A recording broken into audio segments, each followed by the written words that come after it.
Halo YouTube, selamat siang, Srikandi STC. Bertemu kembali dengan saya Pak Anton. Senang ya, walaupun kita hanya bertemu di video pembelajaran, tetapi semoga informasi ini bermanfaat untuk teman-teman. Video ini akan menjelaskan bagaimana cara menghitung harga keseimbangan.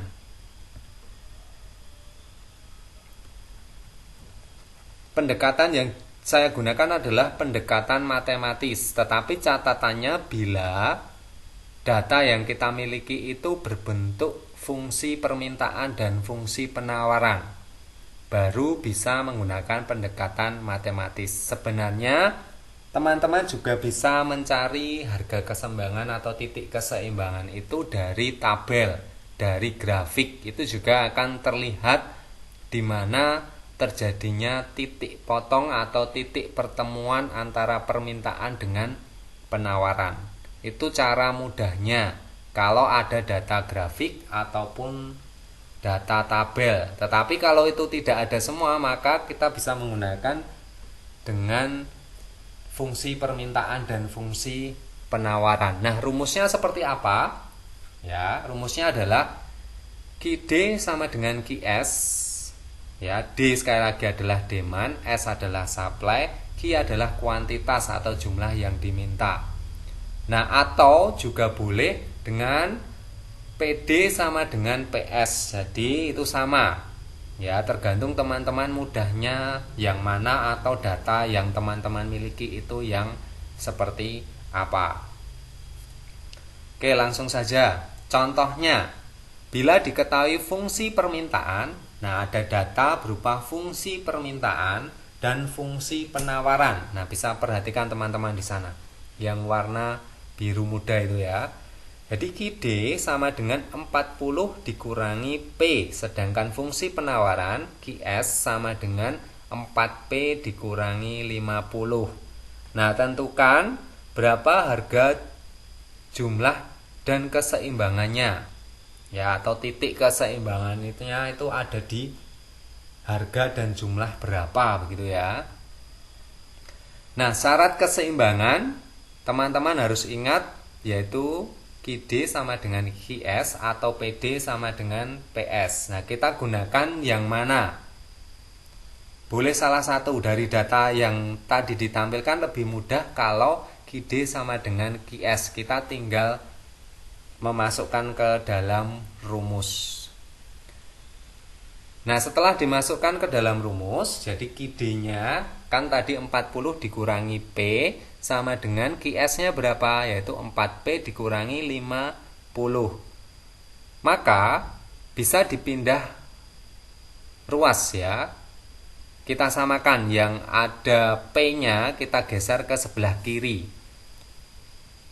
Ya, jadi min P dikurangi lagi 4P, perpindahan dari 4P di sisi atau ruas kanan itu bergeser ke kiri, maka menjadi negatif.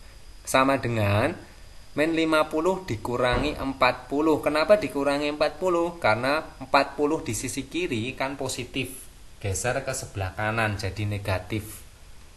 Ya, setelah itu silakan dihitung.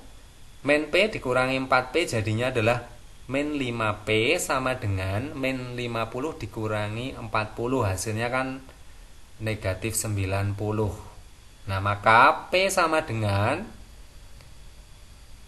min 90 dibagi 5 sama dengan 18. Jadi pada harga berapa keseimbangan itu terjadi?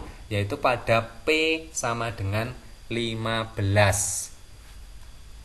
Oke ya, nah setelah P ditemukan, maka teman-teman bisa memasukkan ke fungsi, bisa permintaan ataupun penawaran.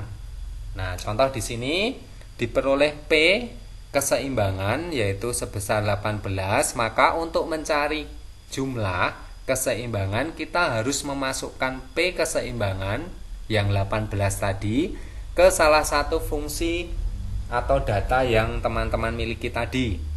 Bisa dimasukkan ke fungsi permintaan ataupun ke fungsi penawaran. Nah, kita ambil contoh di sini. Kita ambil P sama dengan 40 dikurangi P. Ya. Q sama dengan Q dikurangi 18, Q sama dengan 22. Mohon maaf di sini diralat ya, itu bukan P sama dengan tapi Q sama dengan 40 min P. Nah, maka didapat Q atau jumlah keseimbangan sebesar 22. Jadi harga keseimbangan terbentuk pada saat harga 18 dan jumlahnya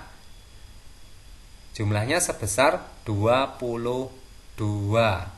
Yang sedikit ralat di sini ya teman-teman. Saya tandai dulu. Ya, ini Q ya, bukan P. Ya. Kalau saya ralat saya harus mengulang video ini, maka ini aja secara lisan. Jadi P ini diganti menjadi Q. Ya, diambil dari mana? Ini permintaan atau penawaran? Kita lihat di sini saja. Nah, berarti ini adalah tadi fungsi permintaan. Ya, begitu ya kira-kira. Mudah dimahami semoga. Dan terima kasih. Semoga informasi singkat bagaimana cara menghitung atau mencari titik keseimbangan atau harga keseimbangan ini, semoga teman-teman dimudahkan ya dalam mengerjakan soal nantinya. Dan sekali lagi terima kasih.